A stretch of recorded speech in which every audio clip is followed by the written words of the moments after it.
رب العالمین وہ رب ہے، تربیت کرنے والا ہے تمام جہانوں کی۔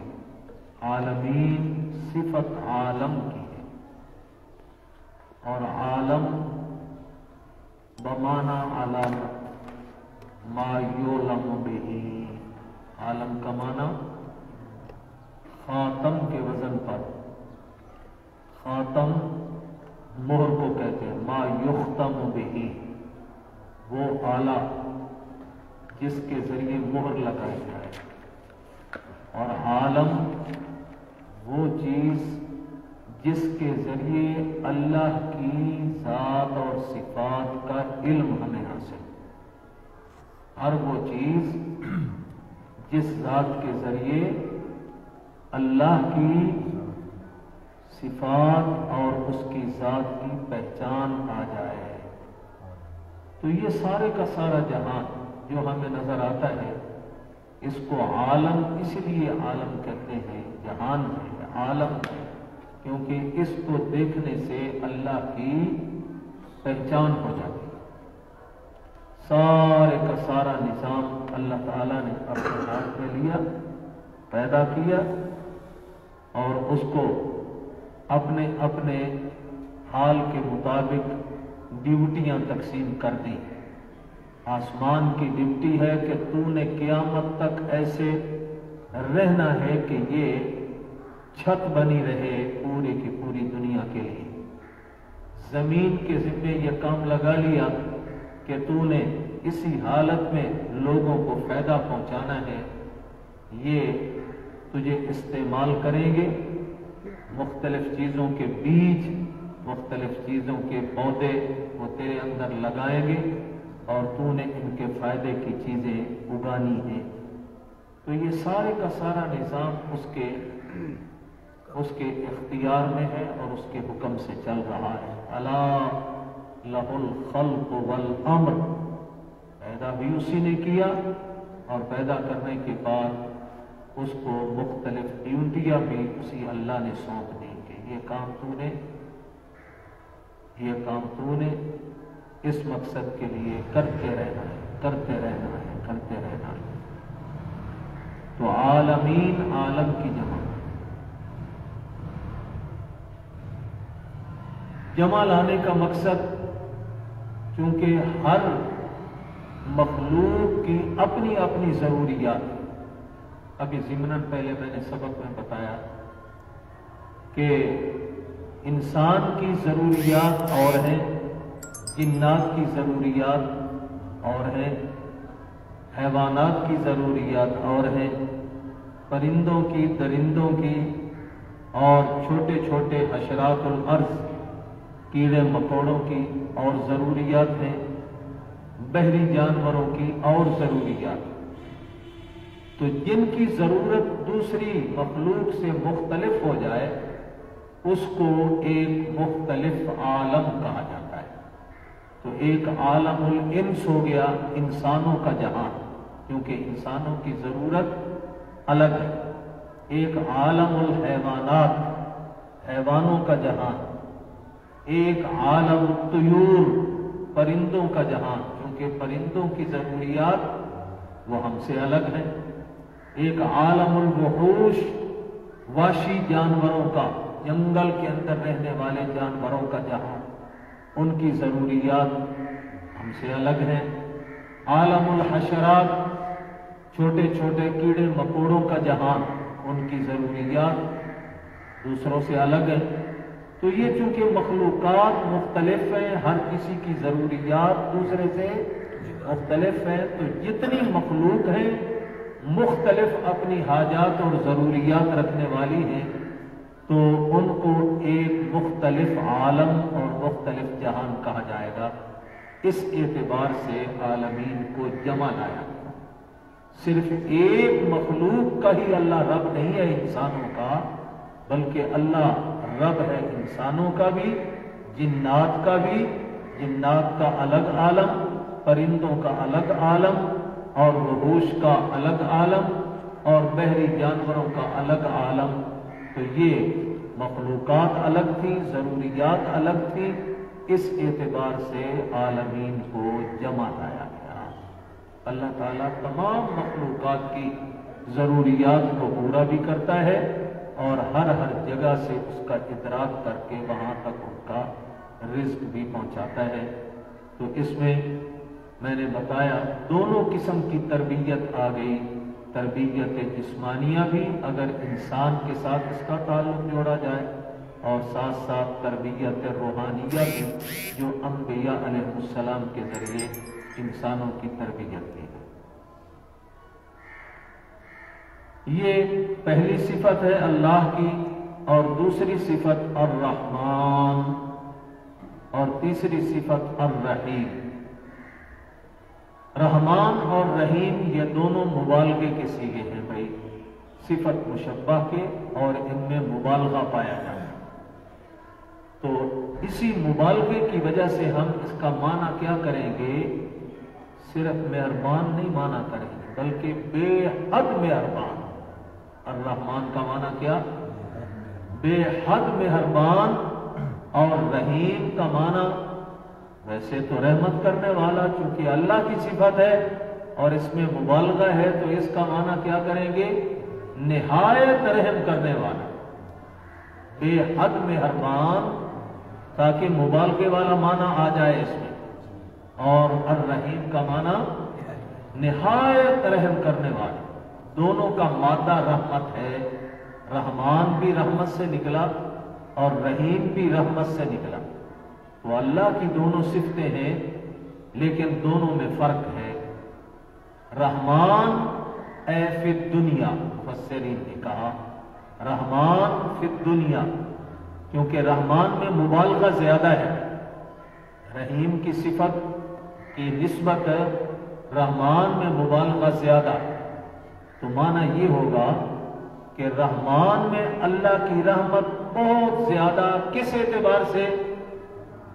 مومنوں پر بھی اللہ کی رحمت ہے اور کافروں پر بھی اللہ کی رحمت ہے دنیا میں۔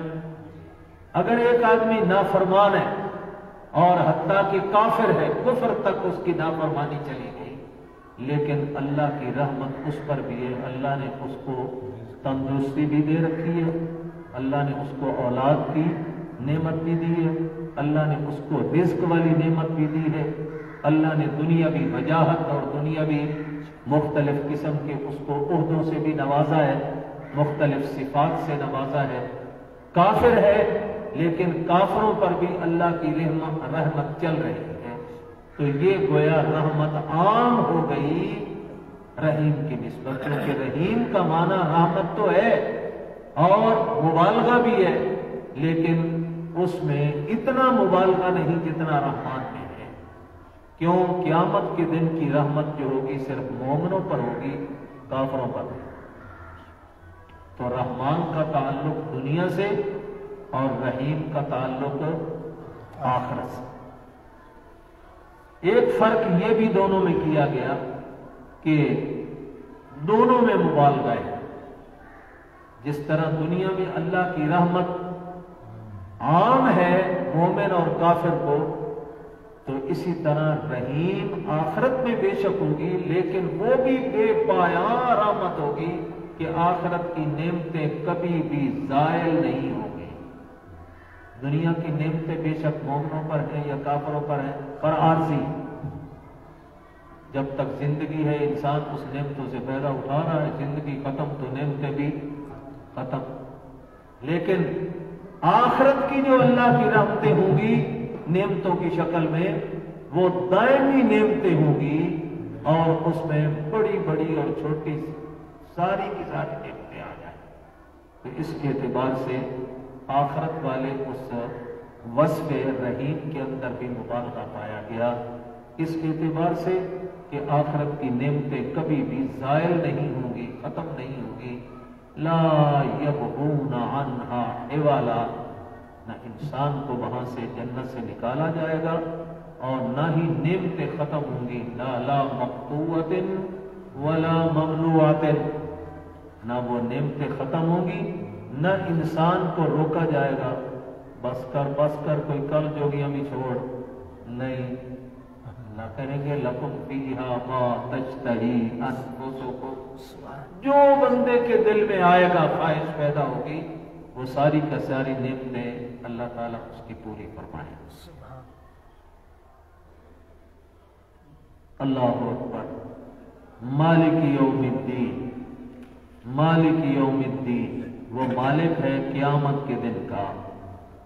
مالک ہونے کا کیا مطلب؟ وہاں پر اسی ہی کا سکہ چلے گا اور کسی کی بات نہیں چلے گی۔ مالک یوم الدین، مالک ہے۔ اب دین کا معنی عبادت بھی آتا ہے۔ الا للہ الدین الخالص، وہاں پر دین کا لفظ موجود ہے لیکن معنی عبادت کا، اللہ ہی کی خالص عبادت ہونی چاہیے۔ الا للہ الدین الخالص، اور دین کا معنی پکار بھی آتا ہے۔ فادعوا اللہ مخلصین لہ الدین، اللہ کی پکار خالص کرو، اللہ کو خالص خالص کر کے پکارو، اس میں کسی اور کی ملاوٹ نہیں ہونی چاہیے۔ اور دین کا معنی روز جزا بھی آتا ہے۔ کسی نے ہماسا پڑھا ہے؟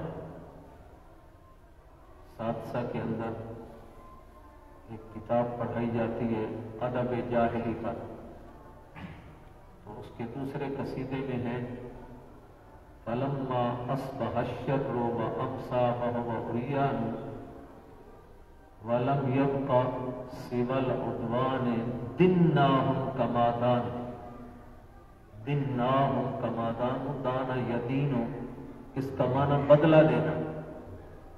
تو شاعر کہتا ہے جب ہم نے اپنے مخالفوں کو بڑا سمجھایا، اور رک جاؤ، رک جاؤ، رک جاؤ، خیال کرو، ہم بھی تمہارے آخر رشتہ دار ہیں، تو چلو کمیاں کوتاہیاں ہوتی رہتی ہیں لیکن اتنا حد سے نہ بڑھو۔ لیکن وہ جب نہ رکے نا تو پھر دِنَّاهُمْ كَمَا دَانُوا، جیسے انہوں نے پھر ہمارے خلاف کیا، ہم نے بھی ان کے ساتھ وہی سلوک کیا، ہم نے بھی ان کو بدلہ دیا۔ تو دین کا معنی بدلہ، مالک یوم الدین کا معنی کیا ہوگا؟ بدلے کا دن، یعنی جو عمل انسان دنیا میں کر کے گیا ہوگا، قیامت کے دن اللہ اس کا بدلہ دے۔ تو یہاں دین کا معنی عبادت نہیں ہے، نہ دین کا معنی یہاں پکار ہے۔ اور آیتوں میں ابھی میں نے بتایا سورہ زمر کی آیت الا للہ الدین الخالص، اس کا معنی عبادت، اللہ کی ہی خالص عبادت ہونی چاہیے۔ فادعوا اللہ مخلصین لہ الدین، یہ سورۃ حامیم مومن کی آیت ہے، اس میں دین کا معنی پکار ہے، اللہ کی پکار خالص کرو۔ لیکن یہاں پر دین کا معنی بدلہ، جزا، جو ہمارے اعمال دنیا میں ہوں گے اچھے یا برے، تو قیامت کے دن اللہ اس کے اعمال کا بدلہ دے گا۔ اس لیے کہا مالک یوم الدین، وہ مالک ہے بدلے کے دن کا، یا روز جزا، معنی ایک ہی ہے، بدلے کا دن کہو یا روز جزا کہو۔ تو کیا معنی اس کا؟ کہ جیسے دنیا میں رحمان اور رحیم، یعنی حاکم اعلیٰ، حاکمیت کا وصف اللہ میں ہے، حاکم اعلیٰ اللہ ہے، اور اختیارات دنیا میں اللہ کے چلتے ہیں، اسی طریقہ سے قیامت کے دن کے اختیارات بھی اللہ کے چلتے، فیصلے اللہ کا ہے۔ لیکن یہاں پر ایک سوال پیدا ہوتا ہے، جب وہ فیصلے کا دن ہے اور اللہ نے اپنے فیصلے چلانے ہیں، تو فیصلہ کرنے والے کو قاضی کہتے ہیں۔ فیصلہ کرنے والے کو کیا کہتے ہیں؟ قاضی یا حاکم، حکم سنانے والا، حکم دینے والا۔ تو یہاں حاکم یوم الدین کیوں نہیں کہا؟ قاضی یوم الدین کیوں نہیں کہا؟ قیامت کے دن کے فیصلے اللہ کرے گا، قیامت کے دن کا حکم اللہ چلائے گا۔ یہ دونوں لفظ بھی تو مفہوم کو بیان کر سکتے ہیں، لیکن ان لفظوں کو چھوڑ کر اللہ نے کیا بولا؟ مالک یوم الدین۔ سبحان اللہ، عظیم بڑا عجیب نکتہ ہے۔ نکتہ یہ ہے کہ قاضی اور حاکم قانون کا پابند ہوتا ہے، قانون کے مطابق قاضی کو فیصلہ کرنا ہوتا ہے، اگر قانون کے خلاف کرے گا اس کا فیصلہ قبول۔ حاکم قانون کا پابند ہوتا ہے، لیکن مالک جو سارے اختیارات رکھنے والا ہو وہ قانون کا پابند نہیں ہوتا۔ اگر یہاں پر وہ لفظ بولے جاتے تو لازم یہ آتا کہ اللہ بھی قیامت کے دن کا کسی قانون کا پابند ہوگا اور اس کے قانون کے مطابق فیصلے ہوں گے، لیکن اللہ نے مالک کا لفظ بول کر یہ بتایا میں کسی قانون کا پابند نہیں ہوں، میں اپنی مرضی سے فیصلے کرتا ہوں۔ حدیث پاک میں آیا اگر کوئی آسمان و زمین کا خلا گناہوں سے بھر کے آئے گا بشرطے کہ شرک نہ کرتا ہوں تو میں اتنا ہی آسمان و زمین کا خلا رحمت سے بھر کر اس کا استقبال کروں اور میں اس کو بخش دوں گا، ولا ابالی، اور مجھے کسی کی کوئی پرواہ نہیں ہے کوئی کچھ کہتا رہے، اتنا بڑا گناہگار تھا اور اس کو کیوں بخش دیا؟ اللہ کہیں گے میری مرضی، میں مالک ہوں۔ سمجھے کہ نہیں؟ یہ نکتہ ہے مالک یوم الدین کہنے کا۔ ایک بہت بڑا زاہد عابد پرہیزگار ہوگا لیکن اللہ اس کی کسی حرکت کو دیکھ کر اللہ اس کو جہنم میں ڈال دے، اللہ کو کسی کی کوئی پرواہ نہیں کہ کوئی یہ کہتا رہے اتنا پرہیزگار اور اتنا متقی اور اتنا تہجد گزار اور اس کو جہنم میں ڈال دیا۔ اللہ فرماتے میری مرضی، میری مرضی۔ اس کی مثال میں آپ کو دوں، کسی نے بڑا عالیشان نیا مکان بنایا اور بڑا وسیع و عریض بہت لمبا چوڑا مکان محل بنایا، بڑے اس کے اندر اس نے اپنی تمنائیں اور خواہشات کے مطابق پتھر لگائے، نگینے لگائے اور بجلیوں کے کمکمے لگائے۔ جب مکان تعمیر کر لیا تو بلڈوزر منگایا اور لگا دیا اس کو ڈھال، زمین بوس کر دو۔ گزرنے والے محلے دار وہ کہتے ہیں اللہ کے بندے کتنا پیسہ لگایا تو نے اور جب تیار ہو گیا تو نے بلڈوزر لگا کر کھانا شروع کر دیا۔ وہ کیا کہے گا؟ میری مرضی ہے، میرا مکان ہے، میرے پیسے لگے ہیں، جاؤ اپنا کام کرو، تمہیں کیا؟ کہے گا یا نہیں؟ اللہ تعالیٰ بھی یہی کہتے ہیں ان یشاء یذھبکم ویأتی بخلق جدید وما ذلک علی اللہ بعزیز۔ اگر وہ اللہ چاہے تو تم سب کو یکدم ملیا میٹ کر دے اور ختم کر دے اور نئی مخلوق لے آئے، اور مجھ پر یہ کام مشکل بھی کوئی نہیں۔ انما قولنا لشیء اذا اردناہ ان نقول له کن فیکون۔ یہ ہے مالک یوم الدین، ساری کائنات کو بخش دے تب اس کو کوئی نہیں پوچھنے والا، اور ساری کائنات کو جہنم میں ڈال دے تب بھی اس کو لا یسأل عما یفعل وهم یسألون۔ اس سے کوئی نہیں پوچھ سکتا کہ اللہ تو کیا کر رہا ہے، کیوں کر رہا ہے، لیکن کائنات میں چھوٹا بڑا کوئی بھی ہو وہ سب سے پوچھ سکتا ہے کہ تم نے ایسا کیوں کیا۔ وہ دنیا کا بھی مالک ہے اور قیامت کے دن کا بھی مالک۔ بخاری شریف میں آتا ہے حضور صلی اللہ علیہ وسلم نے ایک دفعہ اپنے رشتہ داروں کو مخاطب ہو کر کہا یا فاطمہ انقذوا انفسکم لا اغنی عنکم من اللہ شیئا۔ فاطمہ بیٹی اپنی جانوں کی حفاظت کرو، بچا لو جہنم کی آگ سے، میں تمہیں اللہ کے عذاب سے نہیں چھڑا سکوں گا۔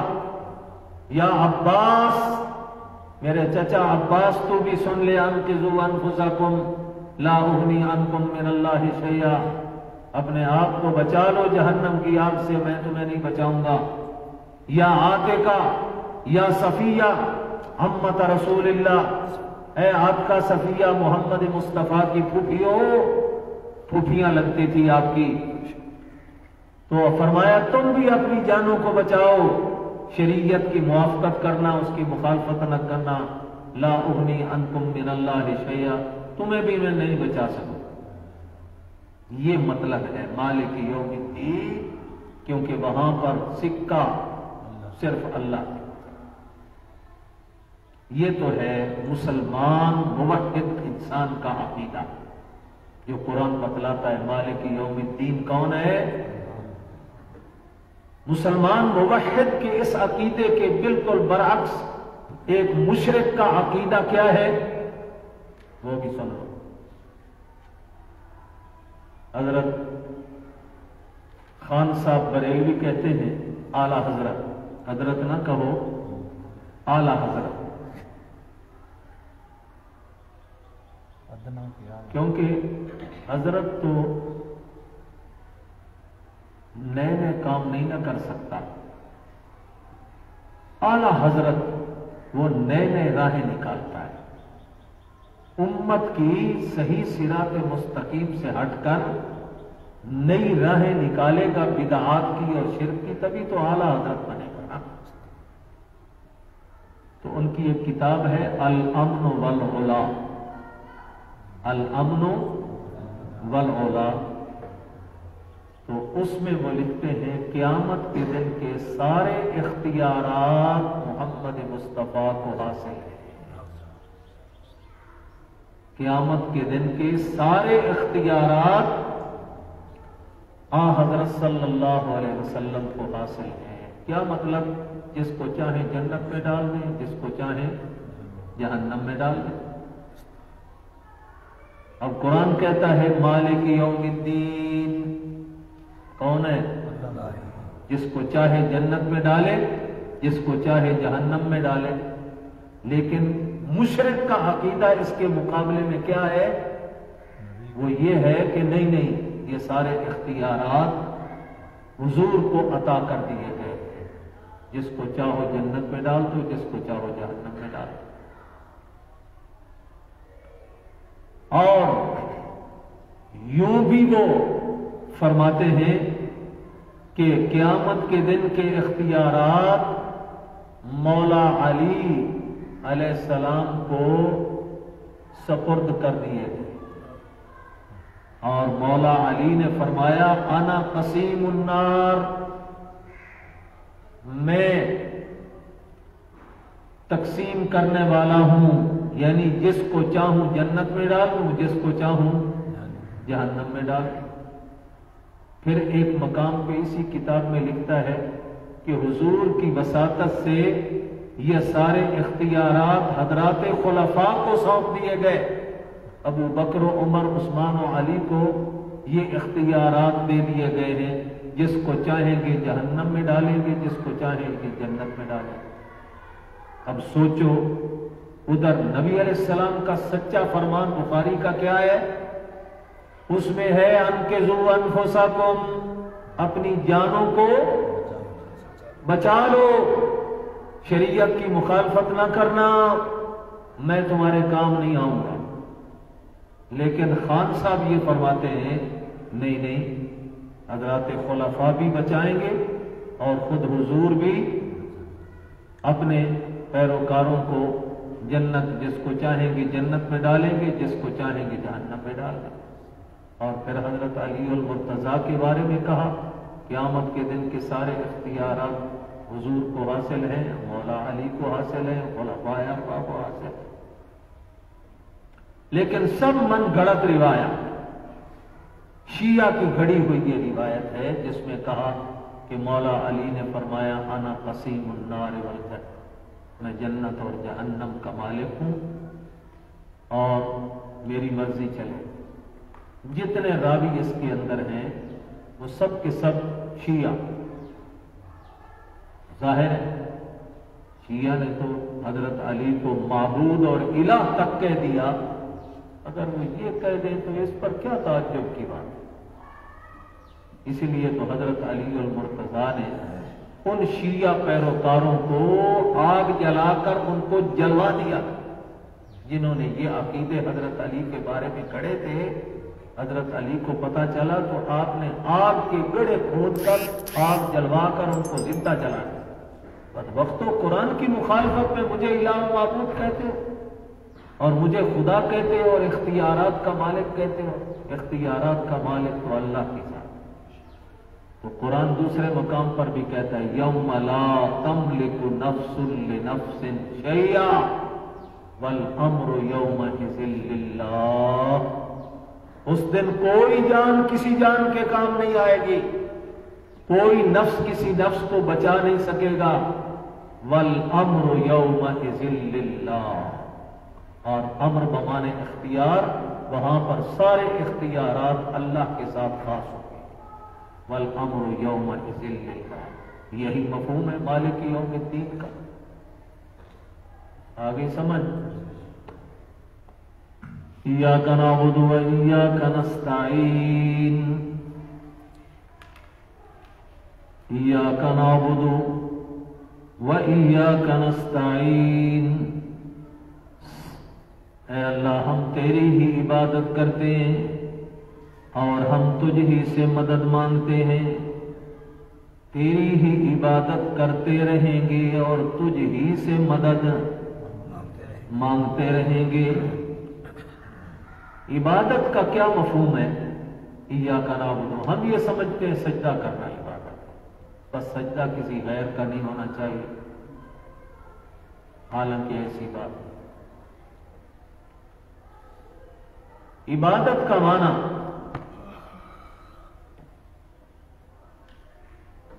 سن لو، عبادت کا معنی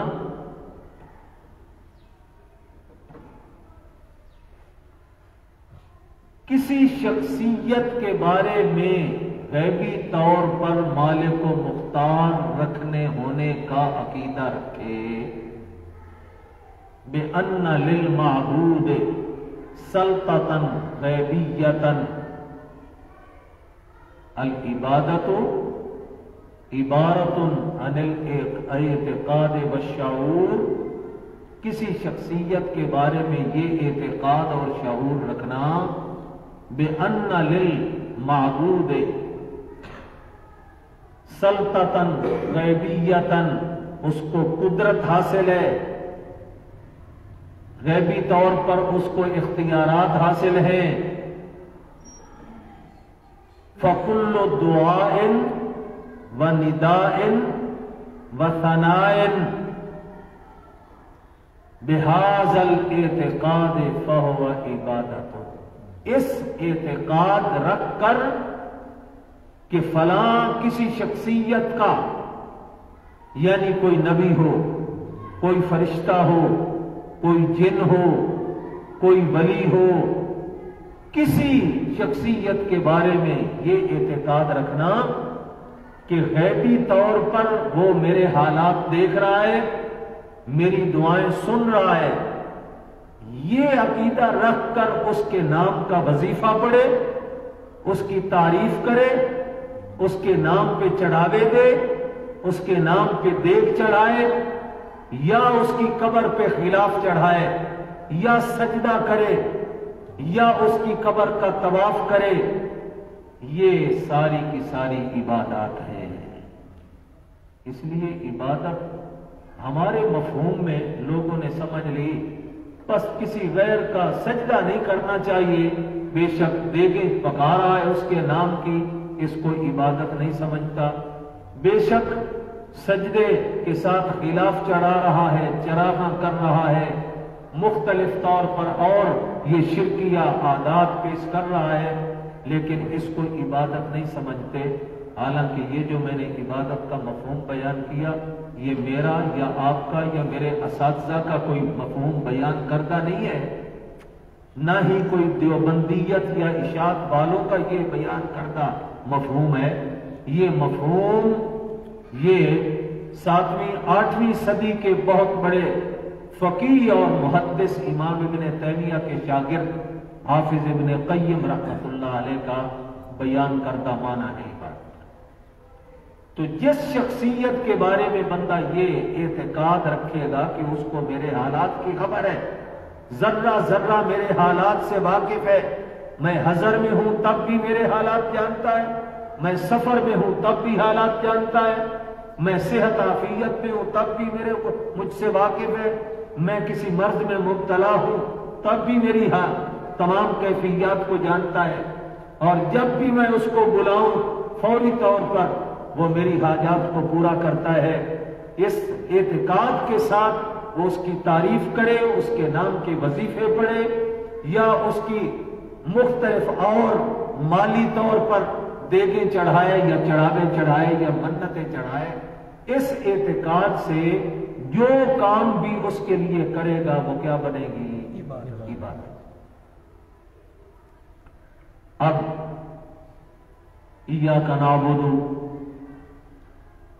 بندہ کہتا ہے مولا میں تجھ سے وعدہ کرتا ہوں، تیری ہی عبادت کرتا ہوں اور کرتا رہوں گا، میں ایاک نستعین، اور تجھ ہی سے مدد مانگتا ہوں اور مانگتا رہوں گا۔ جمع کسی کا ہے تو جمع والا معنی کر لیتے ہیں، ایاک نعبد، ہم تیری ہی عبادت کرتے ہیں اور کرتے رہیں گے، وَإِيَّاكَ نَسْتَعِينُ، اور تیری ہی مدد چاہتے ہیں اور چاہتے رہیں گے۔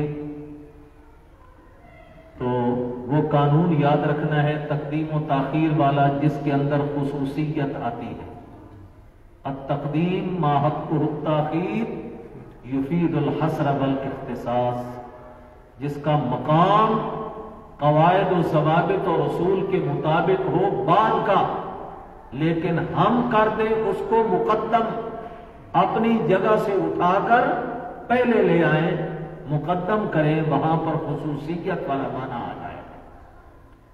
تو عربی زبان میں سب سے پہلے فعل ہوتا ہے، پھر فاعل ہوتا ہے، پھر مفعول بہ ہوتا ہے۔ فعل کام کرنے کو کہتے ہیں، فاعل کام کرنے والے کو کہتے ہیں، مفعول جس کے اوپر وہ کام کیا جا رہا ہے اس کو کہتے ہیں۔ تو یہ عربی زبان کی ترتیب ہے، پہلے فعل، پھر فاعل، پھر مفعول بہ۔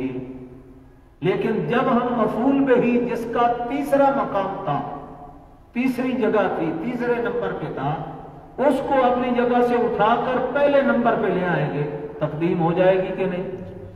اب وہاں پر خصوصیت والا معنی ہوتا ہے۔ یہ جو ہم ہی والا معنی کرتے ہیں نا، یہ ہی اسی تقدیم کی وجہ سے آ گیا معنی، ہم تیری ہی عبادت کرتے ہیں۔ اصل میں تھا نعبدو کا، اصل عبادت کیا تھی؟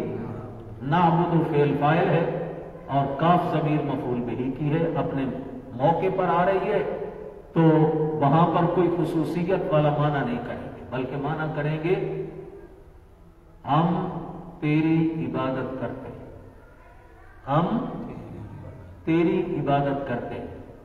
جب کاف ضمیر متصل تھی تو اس متصل ضمیر کو اٹھا کر مقدم کیا، پہلی تبدیلی لفظی تو یہ آئی کہ وہ کاف ضمیر متصل نہ رہی، اب منفصل بن گئی۔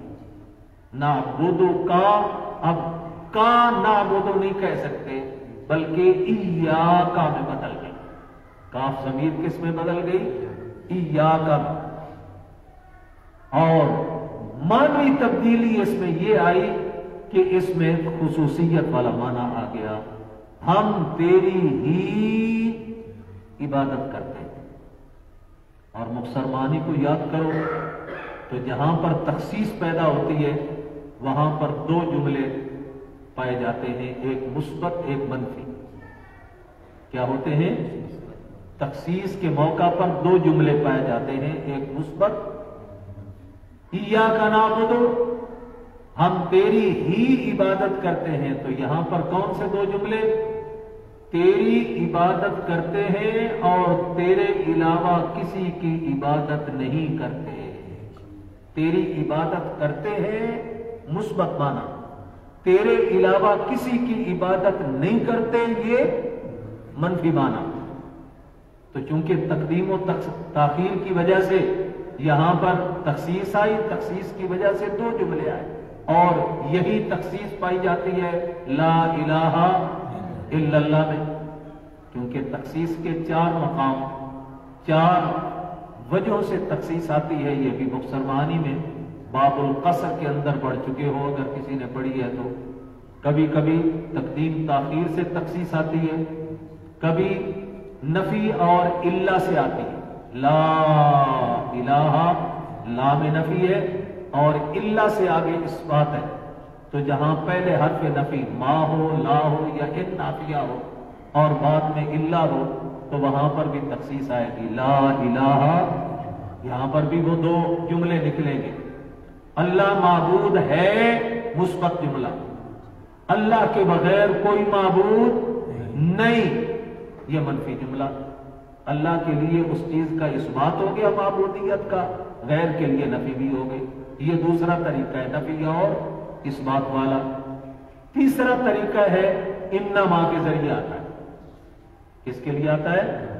انما اگر آ جائے تو انما سے بھی تخصیص کا معنی آ جاتا ہے۔ اور چوتھا مبتدا خبر دونوں معرف باللام معرفہ ہوں یا کسی اور وجہ سے تعریف پائی جائے، مبتدا خبر دونوں میں، تو وہاں پر بھی تخصیص آتی ہے۔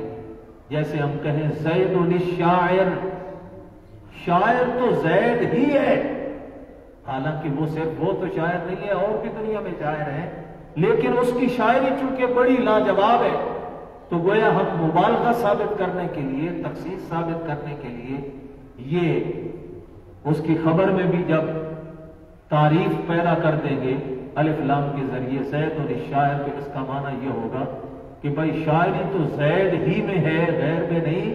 یہ کیا مطلب کہ جیسا اعلیٰ درجے کا وہ شاعر ہے، شاعری کے اس مقام پر اور کوئی شاعر بھی نہیں پہنچ سکا۔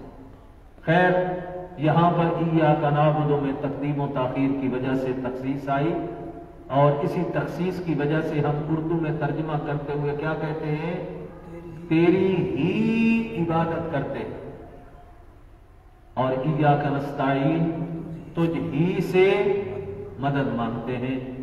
تو اس نظریے سے اگر کوئی کسی بزرگ کے نام کی دیگ پکائے گا کہ وہ میرے اس دیگ پکانے والے عمل کو دیکھ رہا ہے اور میں اس کی نیاز پکا رہا ہوں، اور وہ اس سے خوش ہوگا اور خوش ہو کر میرے بگڑے ہوئے کام سنوارے گا اور میری مشکلات حل کرے گا، یا میرے بیمار پڑے ہیں ان کو شفا دے گا، یا میں بے اولاد ہوں اور مجھے اولاد دے گا،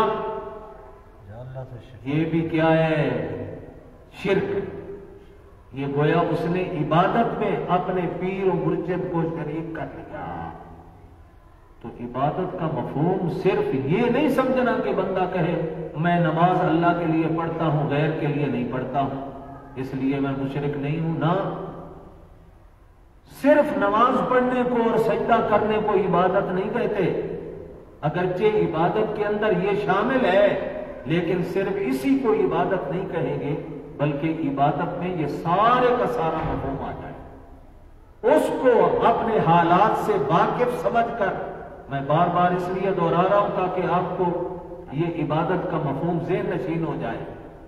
اللہ کی طرح کسی اور شخصیت، چاہے نبی ہو، ولی ہو، فرشتہ ہو، جن ہو، کوئی بھی ہو، یا کوئی قبر والا ہو، اس کے بارے میں یہ عقیدہ رکھیے کہ اس کو میرے حالات کی خبر، میرے حالات سے واقف، میری جملہ حاجات کو جانتا ہے، اور میں جو کچھ یہ مالی طور پہ اس کو خوش کرنے کے لیے خرچ کر رہا ہوں، اس کی بھی اس کو خبر ہے، اور اس سے خوش ہو کر وہ اللہ سے کام کروائے گا یا سفارشیں کرے گا، یا اللہ نے خود اس کو اختیارات اب سونپ دیے ہیں، وہ اپنے ان اختیارات، عطائی اختیارات کے ذریعے میری مشکلات کو حل کرے گا، تب بھی یہ سارا شرک ہے۔ اور ایاک نعبد میں اسی کی ہم نفی کرتے ہیں، اللہ ہم شرک نہیں کرتے، ہم اس ہر قسم کی قولی، فعلی، بدنی، زبانی، مالی عبادتوں میں صرف اور صرف تیری عبادت کرتے ہیں، کسی غیر کی عبادت نہ کریں۔ وَإِيَّاكَ نَسْتَعِينُ، اور تیری ہی مدد چاہتے ہیں اور آئندہ بھی چاہتے ہیں۔ سوال، ہمارا مہمان آ جائے، ہمارے گھر میں شاید بستر کوئی نہ ہو تو ہم پڑوسیوں سے بستر لے لیں، خاص طور پہ شادی بیاہ کا موقع ہو، مہمان زیادہ ہوتے ہیں تو بستی والوں سے بستر اکٹھے کر لیتے ہیں یا نہیں؟ یہ بھی تو ایک مدد ہے کہ نہیں؟ مدد ہے۔ کوئی مریض ہے ہمارا، ہمارے پاس پیسے نہیں ہیں، ہم کسی دوست کو، رشتہ دار کو کہتے ہیں بھائی ہمیں اتنا مالی تعاون کر دو، میں نے مریض کا علاج کرنا ہے، یہ بھی کیا ہے؟ یہ بھی مدد۔ ادھر تو ہم نے کہہ دیا ایاک نستعین، اللہ ہم تیری ہی مدد چاہتے ہیں، اور ادھر ضرورت پڑنے پر ہم پڑوسی سے ضرورت کی چیز مانگ لیتے ہیں، رشتہ داروں سے مانگ لیتے ہیں، اپنے جاننے والے احباب سے مانگ لیتے ہیں، تو پھر یہ سارا قرآن کے خلاف ہو جائے گا؟ نہیں، یہ شرک نہیں بنے گا۔ کیوں نہیں بنے گا؟ یہاں جس استعانت کی بات کی جا رہی ہے وہ استعانت ہے جو بندے کے اختیار سے باہر ہو۔ اے اللہ، وہ مدد ہم کسی سے نہیں مانگیں گے جو بندوں کے اختیار سے باہر ہو اور جو تیرا وصف ہو۔ اس کو شریعت کی زبان میں کہتے ہیں ما فوق الاسباب، جو اسباب سے بالا تر، جہاں پر اسباب آ جائیں گے یعنی جو بندوں کے بس میں ہوگا، اس کو ہم ما تحت الاسباب کہتے ہیں۔ ما تحت الاسباب، ایک دوسرے کے کام آؤ، ایک دوسرے کی مدد کرو، ضرورت وقت پڑنے پر اس کو آٹا دے دیا، کپڑا دے دیا، گھی دے دیا، اور کوئی چیز اس کو ضرورت پڑی، مال نقدی دے دی، تو یہ تو بھائی عین دین ہے۔ یہ قرآن بھی کہتا ہے تعاونوا علی البر والتقوی، ہر نیکی اور تقوی کے کام میں ایک دوسرے کی مدد کرو۔ تو اس کا مطلب یہ ہے کہ جو تمہارے بس میں ہو اور تم اس کی مدد کر سکتے ہو تو وہ کرو۔ اور حدیث میں بھی آتا ہے واللہ فی عون العبد ما کان العبد فی عون اخیہ، جب تک ایک مسلمان اپنے مسلمان بھائی کی مدد میں لگا رہتا ہے، اس کی حاجتیں اور ضرورتیں پوری کرنے میں لگا رہتا ہے، کوشش کرتا رہتا ہے، اللہ بھی اس بندے کی ضرورتیں پوری کرنے میں لگا رہتا ہے۔ اللہ کو چونکہ اپنی مخلوق بڑی پیاری ہے، حدیث پاک میں آتا ہے الخلق عیال اللہ، یہ ساری مخلوق اللہ کا کنبہ ہے، اللہ کا۔ فَأَحَبُّ الْخَلْقِ إِلَى اللَّهِ مَنْ أَحْسَنَ إِلَىٰ عِيَالِهِ، تو اللہ کو وہ بندہ بڑا پیارا لگتا ہے جو اس کے کنبے سے بھلائی کرے۔ تو اگر ایک آدمی دوسرے اپنے بھائی کی مدد کرتا رہتا ہے تو اللہ کا محبوب اور پیارا بن جاتا ہے۔ تو یہ کون سی مدد ہوگی؟